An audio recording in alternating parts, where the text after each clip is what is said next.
Sunday evening மாமியார் வீட்டிலேருந்து எங்கள் வீட்டுக்கு நாங்கள் ரிட்டன் வந்துட்டோம். இதுக்கப்புறம் ஒரு 5 டேஸ்க்கு ஸ்பீடாக இருக்கும் ஒர்க்கு.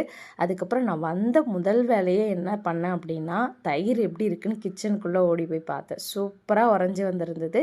சாட்டர்டே மார்னிங் ஒரு 11 மேலே வந்து நான் தயிர் ஊற்றி வச்சுருந்தேன், பால் எல்லாமே காய்ச்சி.